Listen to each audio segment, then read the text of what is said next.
23 जून 2024 हरियाणा के यमुनानगर में शाम के समय वहां के लोग अचानक तब सख्ते में आ गए जब शहर के आजाद नगर इलाके में एक मकान से मां बेटे की हत्या की खबर सामने आई। दिन दहाड़े रिहायशी इलाके में यूं किसी की हत्या हो जाना अपने आप में एक बहुत बड़ा सवाल था। और फिर यह मामला तो दो कत्ल का था। दरअसल जिस परिवार में मां बेटी की हत्या हुई थी उस परिवार में केवल 3 लोग ही थे, जिनमें 45 साल की मीना, 23 साल का उसका बेटा राहुल और 27 साल की काजल थी।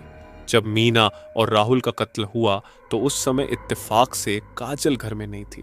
घटना के दौरान जिस तरह कातिलों ने घर के सारे सामान को बिखेर दिया था उसे देखकर तो यही लग रहा था कि शायद उनका इरादा लूटपाट करने का था, जिसका विरोध करने पर उन्होंने मीना और उसके बेटे को मार दिया। शाम करीब 4 बजे जब मीना की बेटी काजल वापस आई तो घर का मंजर देखकर उसे अजीब लगा, क्योंकि घर का दरवाजा खुला हुआ था।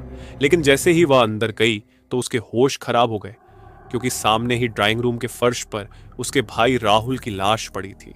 पहले तो उसे समझ में ही नहीं आया कि अब वो करें तो क्या करें, लेकिन फिर वो हिम्मत जुटाकर अंदर के कमरे में गई।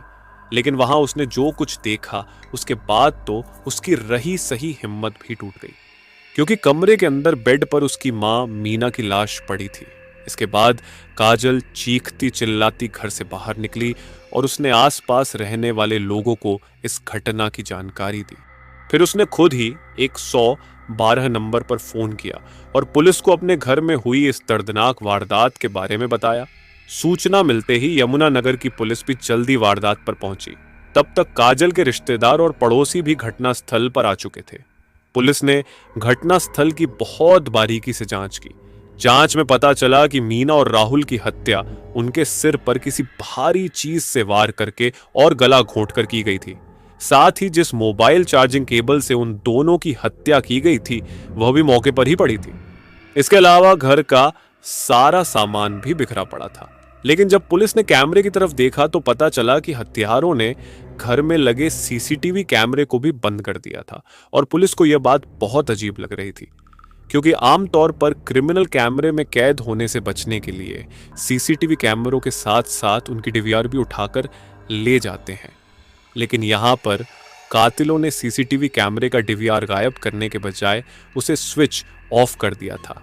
सीसीटीवी कैमरे को बंद करना इसलिए भी अजीब लग रहा था क्योंकि इससे कैमरा बंद होने के पहले के फुटेज का कैमरे में कैद होना तो साफ था, और इससे किसी भी लुटेरे या कातिल का पकड़ा जाना भी पक्का था।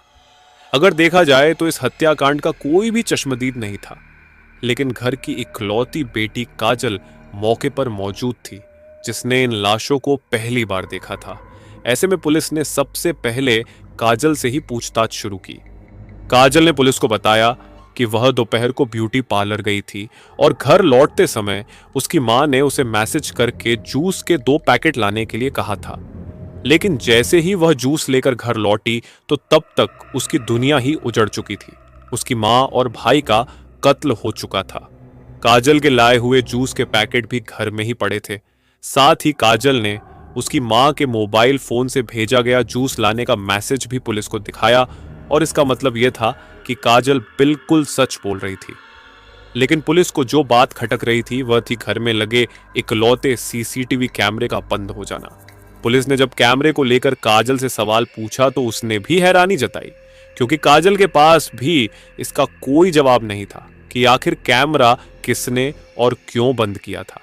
खैर, पुलिस ने इस मामले की जांच को आगे बढ़ाते हुए गली में लगे दूसरे सीसीटीवी कैमरों को खंगालना शुरू किया, और इस कोशिश में पुलिस को 2 अजीब बातें पता चली। पुलिस को कैमरे में मुंह पर कपड़ा बांधे हुए सुबह के समय एक लड़का काजल के घर आता हुआ दिखाई दिया, और फिर कुछ देर बाद वही लड़का घर से सामान लेकर बाहर जाता हुआ भी दिखाई दिया। लेकिन हैरानी की बात यह थी कि इस फुटेज के मुताबिक तो काजल खुद भी उस समय घर में ही मौजूद थी, और फिर उस लड़के के घर से निकल जाने के बाद काजल भी घर से बाहर जाती हुई दिखाई दे रही थी। लेकिन अब सवाल यह था कि आखिर वह लड़का कौन था जो काजल के घर आया था, और इस लड़के के बारे में पूछे जाने पर काजल थोड़ी घबरा गई। पुलिस को घर का सीसीटीवी कैमरा बंद होने पर हैरानी तो थी ही, साथ ही लड़के के बारे में पूछने पर जब काजल नर्वस हो गई तो पुलिस के शक की सुई काजल की तरफ घूम गई। पुलिस ने जांच में पाया कि घर में लगे सीसीटीवी कैमरे को घटना वाले दिन सुबह ही बंद किया गया था, जबकि काजल के बयान के मुताबिक उस समय तक तो लुटेरों ने घर पर धावा भी नहीं बोला था और ना ही किसी का कत्ल हुआ था, और इसका मतलब था कि यह कैमरा घर के ही किसी व्यक्ति ने बंद किया था। जबकि काजल का कहना था कि वह दोपहर 2 बजे के आसपास घर से निकली थी और तब तक सब कुछ ठीक था और करीब 3 बजे तक वह घर वापस लौट आई थी। यानी काजल बता रही थी कि यह हत्या 2 से 3 बजे के बीच ही हुई थी।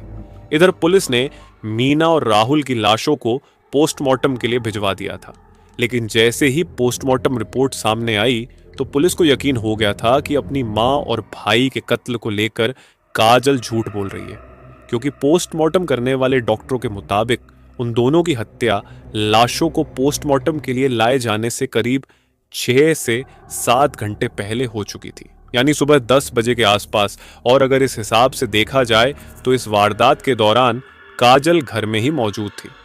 हालांकि पुलिस को काजल पर पहले भी थोड़ा शक था। पहली नजर में लग रहा था कि शायद यह लूट का मामला है, लेकिन जब पूछताछ में सारी बातें सामने आई और गली में लगे कैमरे को खंगाला गया तो पुलिस को यकीन हो गया था कि कोई ना कोई गड़बड़ जरूर है, यानी इस हत्याकांड में काजल का ही हाथ है। इसके बाद पुलिस ने बिना देरी किए काजल को हिरासत में ले लिया। पुलिस ने उसका मोबाइल फोन भी अपने कब्जे में ले लिया और जांच के लिए उसकी कॉल डिटेल्स निकलवाई।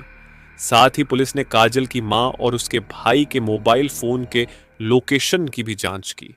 लेकिन पुलिस ये देखकर हैरान रह गई कि दोपहर को जब उसकी मां के मोबाइल फोन से काजल के मोबाइल फोन पर जूस लाने का मैसेज भेजा था, तब उसकी मां का फोन उनके घर पर नहीं बल्कि काजल के पास ही था, क्योंकि उन दोनों के मोबाइल फोन की लोकेशन एक साथ ही थी और वह दोनों फोन घर से बाहर थे। यानी अब यह भी साफ हो गया था कि काजल के जूस लाने की कहानी भी झूठी थी। काजल ने पुलिस को गुमराह करने के लिए यह कहानी लिखी थी। उसने खुद को अपनी मां के मोबाइल फोन से झूठा मैसेज भेजा था और अब इतने सारे सबूतों के सामने आने के बाद पुलिस ने काजल को अरेस्ट कर लिया। इधर काजल के पास भी झूठ बोलने का और बचने का कोई रास्ता नहीं बचा था। लेकिन अब सवाल यह था कि काजल ने अपनी मां और छोटे भाई का कत्ल क्यों किया? आखिर अपनी मां और भाई से उसकी ऐसी क्या दुश्मनी थी? वह भी तब जब उसके परिवार में कुल मिलाकर सिर्फ 3 ही लोग थे और अब मां और भाई के मारे जाने के बाद वह बिल्कुल अकेली रह गई थी। दोस्तों, इस सवाल का जवाब काफी हैरान कर देने वाला है। हम आपको इस सवाल का जवाब यानी कत्ल के बारे में भी बताएंगे, लेकिन पहले यह जानना भी जरूरी है कि आखिर काजल ने अपनी मां और भाई की हत्या कब और कैसे की। दरअसल काजल ने अपनी मां और भाई को मारने की साजिश पहले ही रच ली थी और इस साजिश में उसने अपने मामा के लड़के कृष को भी शामिल कर लिया था। रविवार की सुबह जब काजल का भाई राहुल सेविंग करवाने के लिए घर से बाहर गया हुआ था तो उस समय काजल ने कृष को अपने घर बुला लिया। इसके बाद इन दोनों ने मिलकर पहले किसी भारी चीज से काजल की मां मीना के सिर पर वार किया और जब वह बेहोश हो गई तो उन दोनों ने मोबाइल फोन की चार्जिंग केबल से मीना का गला घोंट दिया और उसे मौत की नींद सुला दिया। तभी अचानक राहुल घर वापस आ गया। यह देख उन दोनों ने राहुल को पकड़ लिया और उसके सिर पर भी रोड से हमला कर दिया। इसके बाद कृष्ण ने राहुल का भी गला घोंट दिया, जबकि काजल उसके पांव पकड़े रही और इस तरह पहले बेडरूम में मीना का कत्ल हुआ और फिर उसके कुछ ही मिनटों बाद मीना के बेटे यानी काजल के छोटे भाई राहुल को भी मौत की नींद सुला दिया। इसके बाद उन दोनों ने मिलकर इस घटना को लूटपाट का रूप देने के लिए घर का सारा सामान बिखेर दिया और कुछ सामान काजल ने अपने मामा के लड़के कृष को देकर घर से रवाना कर दिया ताकि मामला लूटपाट का लगे।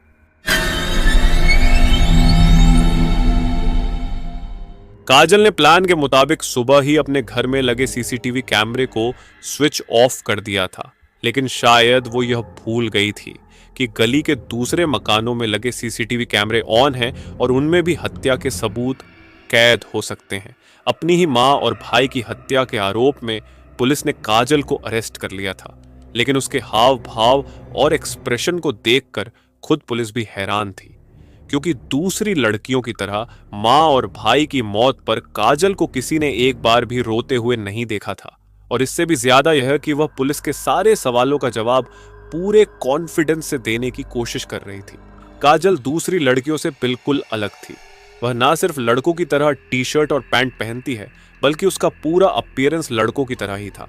वह बातचीत भी लड़कों की तरह ही करती थी। ऐसे में पुलिस ने काजल को गिरफ्तार करने के साथ साथ उसके बारे में जानकारी भी निकालना शुरू कर दी। पुलिस को पता चला कि काजल बचपन से ही लड़कों की तरह रहती है।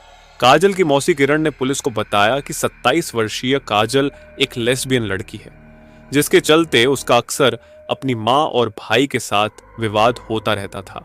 पुलिस को यह भी पता चला कि कुछ साल पहले काजल ने राहुल की शादी अपनी सहेली से करा दी थी, लेकिन रात में राहुल की पत्नी चुपके से काजल के कमरे में चली जाती थी। यानी राहुल की पत्नी से काजल का अफेयर था। जब यह बात घर वालों को पता चली तो घर में झगड़ा शुरू हो गया, जिसके चलते राहुल की पत्नी घर छोड़कर चली गई। इसके बाद मीना ने अपने बेटे राहुल की दूसरी शादी कराई तो काजल ने अपनी दूसरी भाभी के साथ भी जबरदस्ती की। इस कारण वह भी राहुल को छोड़कर चली गई। काजल अपनी लाइफ में माँ और भाई को रोड़ा मानती थी। इसके अलावा काजल सोशल मीडिया पर काफी एक्टिव है। इंस्टा पर उसका वीआईपी नवाब नाम से अकाउंट है। उसने अपने अकाउंट पर 820 पोस्ट की हुई है। इसके अलावा उसने हाथ पर टैटू भी बनवाया हुआ है जिस पर नवाब लिखा हुआ है। काजल के बारे में सारी जानकारी जुटाने के बाद पुलिस ने इस बात का भी पता लगाया कि आखिर इस हत्याकांड में काजल का ममेरा भाई कृष क्यों शामिल था। उसकी अपनी बुआ से क्या दुश्मनी थी कि जिसके चलते उसने उन्हें मौत के घाट उतार दिया था। पुलिस के अनुसार काजल की मां मीना अपने घर में सबसे बड़ी बेटी थी। बाकी सारे भाई बहन उससे छोटे थे और जब काजल के नाना की मौत हुई थी तब मीना की मां ने अपने 40 गज के मकान और 200 गज के प्लाट की वसीयत बड़ी बेटी मीना के नाम कर दी थी। उन्होंने वसीयत में लिखवाया था कि जब सारे बच्चे बड़े हो जाएंगे तब इस संपत्ति का सभी में बंटवारा कर दिया जाएगा। लेकिन जब सब बड़े हुए तो मीना ने बंटवारे से मना कर दिया और इसी वजह से उसका अपने भाई शिवा और बहन किरण के साथ विवाद भी हुआ था। इधर पिता की मौत के बाद कृष को भी लग रहा था कि कहीं अब उसे घर से भी बेदखल ना होना पड़े। इसीलिए उसने 2.5 महीने पहले अपनी बुआ की लड़की काजल से दोस्ती कर ली। इसके बाद उन दोनों के बीच यह तय हुआ कि अगर मीना और राहुल को रास्ते से हटा दिया जाए तो 58 गज का पूरा मकान काजल का हो जाएगा, जबकि कृष को 40 गज का मकान और 200 गज का प्लाट मिल जाएगा। और इस तरह उन दोनों ने मिलकर प्रॉपर्टी के लिए यह साजिश रची। बेटी और उसके भतीजे ने मिलकर उनकी हत्या का प्लान काफ़ी दिन से बना रहे थे। प्रॉपर्टी का डिस्प्यूट चल रहा था और बेटी के साथ झगड़ा था। काजल प्रॉपर्टी के साथ साथ अपनी फ्रीडम के लिए भी अपनी मां और भाई से छुटकारा पाना चाहती थी। इन्हीं कारणों के चलते उन दोनों ने अपने परिवार के 2 लोगों की जान तो ले ली, लेकिन फिर फौरन पकड़े भी गए। हालांकि पुलिस ने इस मामले में काजल और कृष के कुछ और रिश्तेदारों को भी अरेस्ट किया है जो मीना और राहुल की हत्या में प्रॉपर्टी हासिल करने के लिए शामिल थे। आरोपी काजल पर पुलिस को शुरुआती जांच में उस समय ही शक हो गया था जब काजल को अपनी मां और भाई के शवों को देखकर ना तो उसकी आंखों में कोई आंसू था और ना ही उसके चेहरे पर अपनों को खोने का गम दिखाई दे रहा था। इसके बाद पुलिस ने जब कड़ी से कड़ी जोड़कर जांच को आगे बढ़ाया तो 24 घंटों के अंदर ही इस दोहरे हत्याकांड का खुलासा कर दिया गया। अपराधी भले ही कितना भी शातिर क्यों ना हो, लेकिन अगर पुलिस अपनी पर आ जाए तो अपराधी कानून से बच नहीं सकता। इस केस में कृष के बड़े भाई ईशांत को भी गिरफ्तार किया गया है। वह भी इस हत्या की साजिश में शामिल था। उसे मीना और राहुल की हत्या किए जाने की पूरी जानकारी थी। दोस्तों, इस घटना को सुनाने का उद्देश्य किसी का दिल दुखाना नहीं है, किसी को परेशान करना नहीं है, बल्कि आपको जागरूक करना है। आप लोगों की इस केस के बारे में क्या राय है, कमेंट कर अपनी राय जरूर बताइएगा। और आप भी मस्त रहें, सुरक्षित रहें और अपनों का ध्यान रखें। और ऐसी ही और वीडियो के लिए हमारे चैनल को अभी सब्सक्राइब करें।